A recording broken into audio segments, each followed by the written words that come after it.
লোকসভা ভোটের আগে নতুন বন্ধু পেল তৃণমূল, পোস্টার অফিস পাড়ায়। কারা এই বন্ধু? কি করবে? ৫ দিন পরেই শুরু নতুন বছর। বলা ভালো, ৫ দিন পরেই শুরু ভোটের বছর। আর সেই লোকসভা ভোটের বছর শুরুর আগেই বাংলায় নতুন বন্ধু পেয়ে গেল তৃণমূল, যাদের পোস্টারে কার্যত ছয়লাভ কলকাতার অফিসপাড়া ডালহৌসি। বিজেপিকে রুখতে ময়দানে নেমেছে নতুন এক সংগঠন, ভারত জোড়ো অভিযান, পশ্চিমবঙ্গ।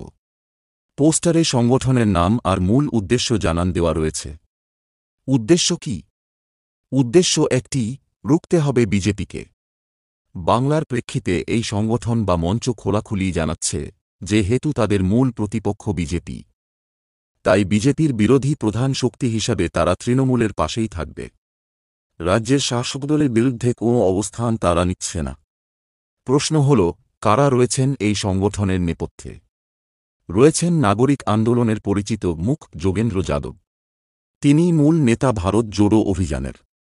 হরিয়ানার ভূমিপুত্র যোগেন্দ্র একটা সময় ছিলেন আম আদমি পার্টির নেতা। অরবিন্দ কেজরিওয়ালের সঙ্গে বনিবনার অভাবেই সেই দল ছাড়েন তিনি। 2016 সালে তিনি তৈরি করেন স্বরাজ পার্টি। তাঁর সেই দল যে ভারতের রাজনীতিতে খুব দাগ কাটতে পেরেছে তা নয়।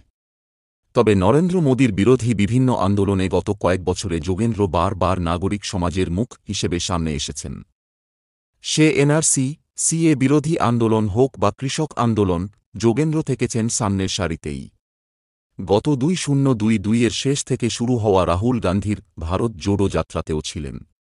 তবে কংগ্রেসের হয়ে নয়, নিজের দলের ব্যাচ পরেই হেঁটেছিলেন যোগেন্দ্র।